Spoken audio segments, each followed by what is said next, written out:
Conspiracy theories have always been a bit weird. I should know, I used to love them when I was an impressionable 13-year-old boy, but I feel like recently, they've gotten weirder. This cult may actually be stealing souls. Anyone want to tell me how in 1927 Universal Studios came up with this picture of the world when the first picture of the world wasn't available until the 60s? Do people actually believe this stuff? And if so, why? Well, the answer is probably more complicated than you would expect.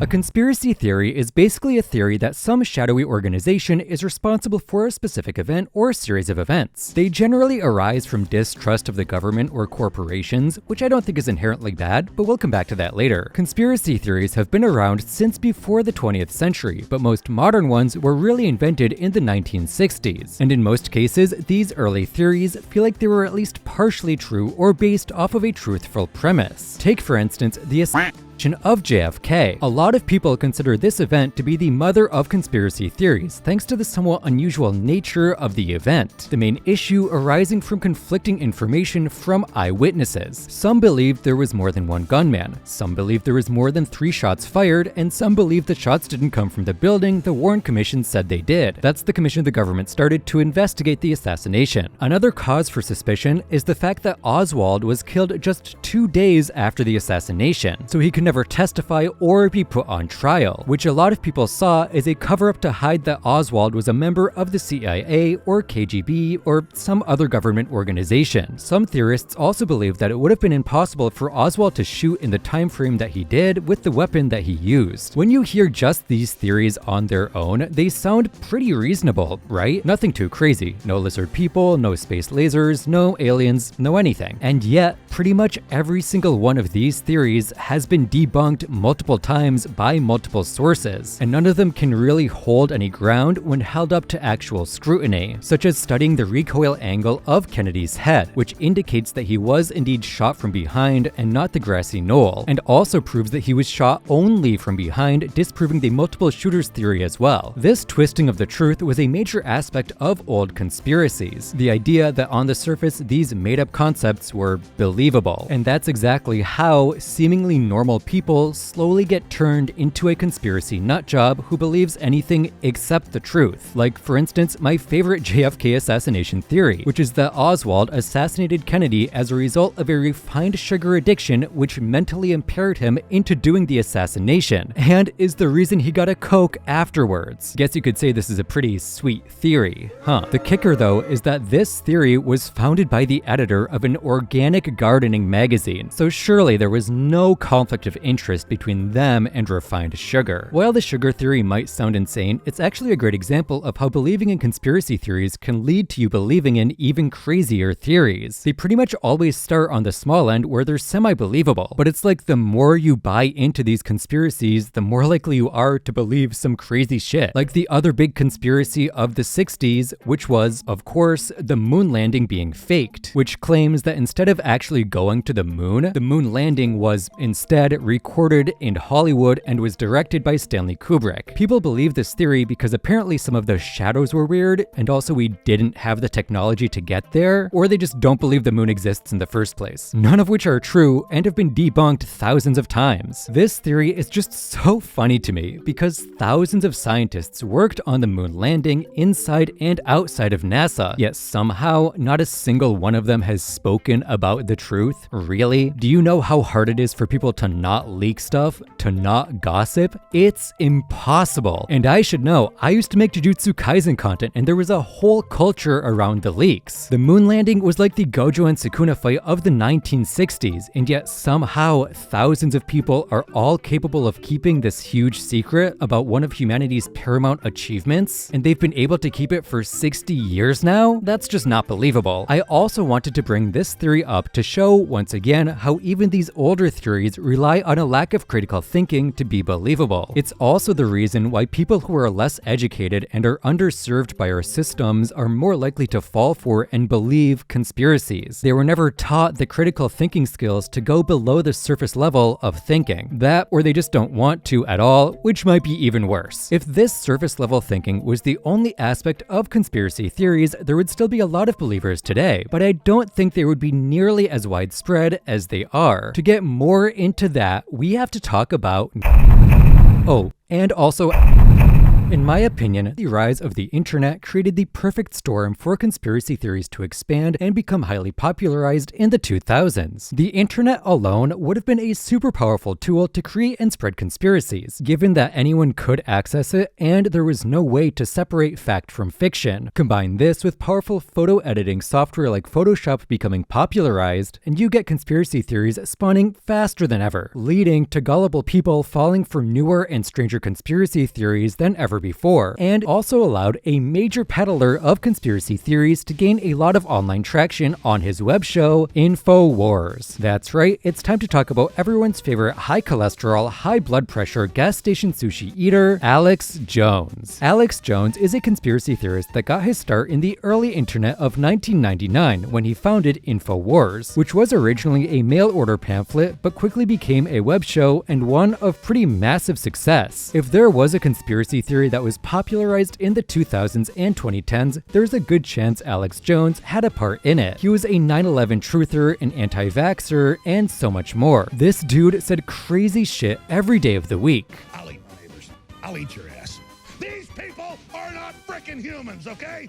Hillary Clinton is a goddamn demon. What do you think tap water is? It's a gay bomb, baby. I don't like them putting chemicals in the water that turn the friggin' frogs gay. And in a lot of ways, he was a precursor to the insanity of modern-day conspiracies, the harbinger of brainworms, you could say. And his audience would grow a lot over the 2000s by preying on people's fears and distrust, which he also sowed himself. His audience peaked at 80 million monthly viewers on InfoWars in 2016, after Donald Trump, presidential candidate at the time, went on his web show. Jones would support Trump and his 2016 campaign by peddling anti-Hillary conspiracy theories, focused on her supposed failing health and connections to Jeffrey Epstein, while completely ignoring Trump's own health issues and connections to Epstein. He would also help fund the January 6th insurrection attempt and also fan the flames of the event, saying that Trump would be president no matter what happened, and also claiming that over 100 Antifa members were in and around the Capitol. In case you don't know, Antifa is a political movement against fascism started by the left to oppose the rise of fascism in the United States. But in the world of Alex Jones and his conspiracy theorist following, it's an organized group, which it's really not, just so we're clear, that was aiming to take away American freedom and paint Trump as a villain to get him arrested. In reality, there was no one from Antifa there that day, because, once again, it's not really an organized group. During a court hearing on the event, Jones pled the fifth over 100 times, which isn't that important. I just think it's crazy. You gotta be in a really bad spot to plead the fifth that much. And remember, as crazy as this guy sounds, almost 100 million listeners tuned into him every month. Sure, they probably didn't agree with everything he said, but they wouldn't be listening if they didn't believe some of it. But we're getting a bit ahead of ourselves, so let's go back to 2016 and talk about another major conspiracy theory at the time, the deep state. The deep state is basically the theory that there's a secret government or group of people that control the real government. And said group is called the deep state because it is deep within the state. Who would have guessed? Commonly listed members of this deep state are the Clintons, George Soros, and the Pelosi's. But it's really whoever conspiracy theorists don't like on a given day. This conspiracy really came into the mainstream during the 2016 election, when Trump constantly claimed he would drain the swamp to fight corruption within the federal government. And in my opinion, it was this 2016 election that we really saw some crazy people in the US for the first time. The thing about the deep state conspiracy theory is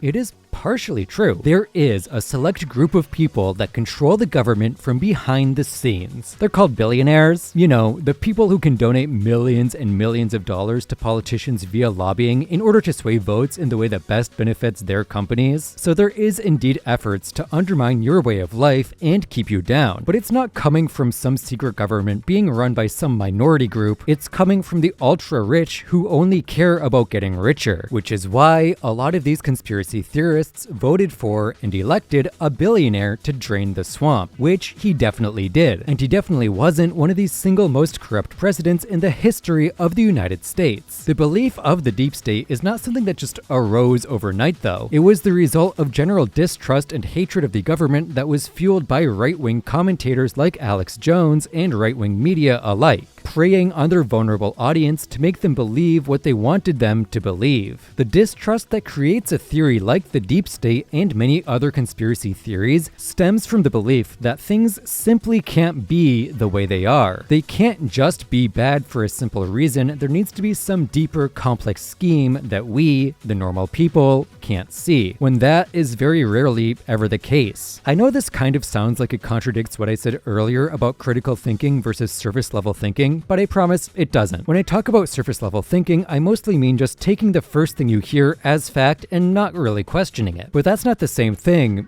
as simple. One of the concepts that got me out of the conspiracy K-hole in middle school was Occam's razor, which is the principle that the simplest explanation is probably the one closest to the truth. And in the case of the deep state theory, the simplest answer to who controls the government is billionaires, because they control the corporations that can lobby politicians for their own gain. For the record, I don't think it's bad to distrust the US government, or any governing body for that matter. The issue with the deep state theory is that the distrust is misguided. As I said earlier, there are plenty of reasons to hate and not trust the US government, such as our healthcare system, or literally 90% of our foreign policy and history. This country has done some messed up stuff, but that doesn't mean there's some deeper meaning to it. It's almost all done to the benefit of the people who run the country, or for the good of the country itself. And this brings us to modern day conspiracy theories, which somehow make Alex Jones look kind of sane. I feel like people make everything a conspiracy theory nowadays. Even the smallest things have some scheme behind them that's being covered up. Let's take a look at, and I'm gonna give you a trigger warning here, Shane Dawson. Shane is back on the conspiracy train as of late, except nothing he talks about is actually a conspiracy theory. They have the fake cereal right next to the real one. Like, look at the Cinnamon Toast Crunch. That's just store brand products. What if I told you that those organic Trader Joe cookies are literally the exact same thing as these? That's just white labeling. Looking through the TikTok privacy policy, we collect certain information about the device you use to access the platform, such as your IP address, user agent, mobile carrier, time zone settings, identifiers for advertising purposes. That's in almost every terms of use ever. And Shane's not the only one doing this. So many people on TikTok and Twitter have conspiracies for the most simple and basic things. And I think the reason for this is actually kind of simple: access. Similar to how the internet led to an increased spread of conspiracies, I think the explosion of short-form media has created another increase in the spread of conspiracies. Not only is it easier to consume more conspiracy-based content on short-form platforms, but it's also way easier to make than a full video. A minute-long video on TikTok can be filmed in like 5 minutes depending on how you do it, but a full 10 to 20 minute video on YouTube, that takes a few hours. So short-form platforms can create magnitudes more conspiracies than even the internet of the 2000s.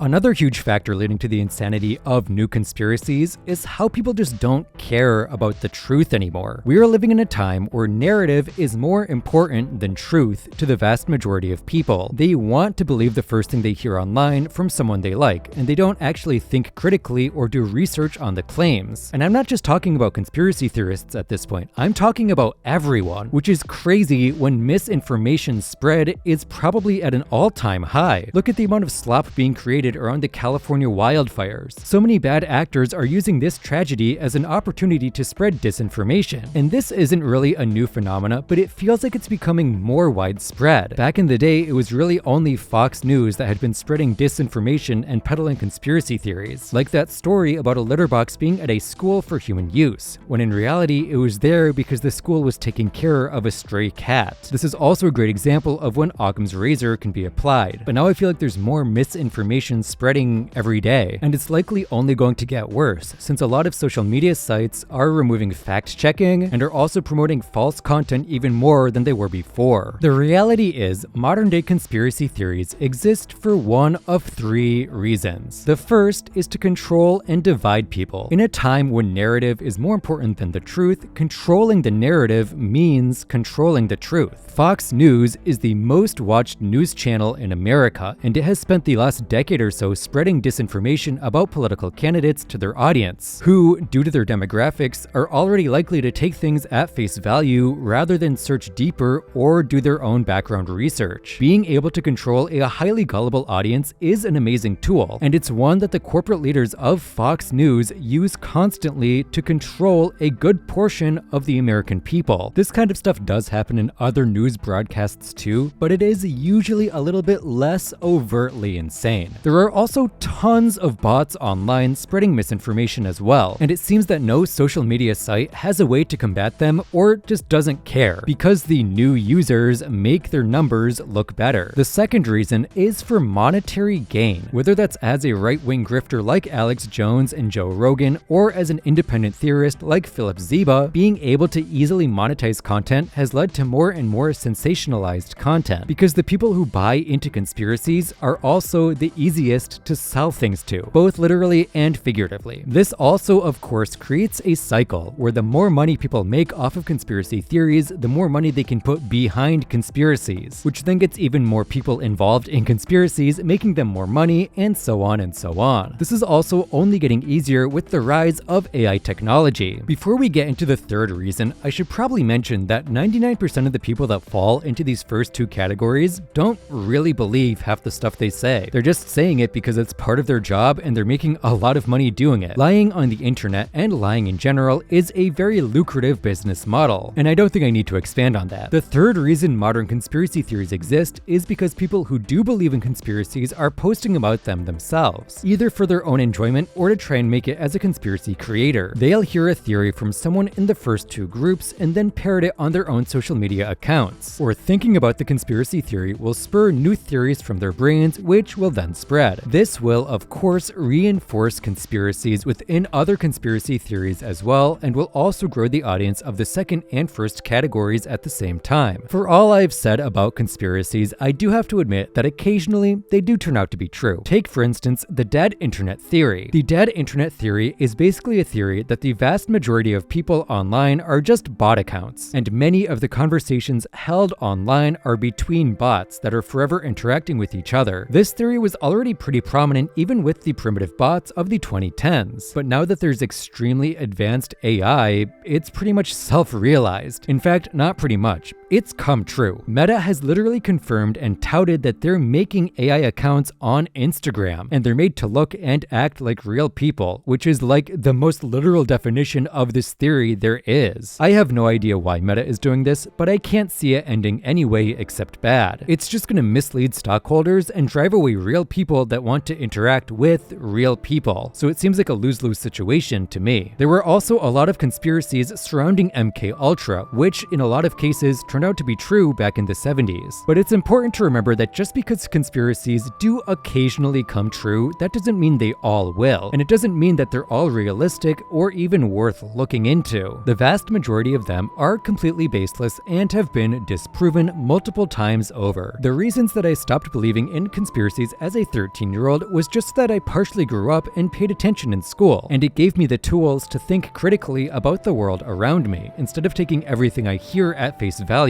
And it's probably a good idea for all of you to learn to do that too. So stay in school and pay attention. And when someone gives you a conspiracy theory, do some research on it before buying completely in. Anyway, that's all I've got today. Thank you for watching as always. Be sure to subscribe, and I'll see you again next week.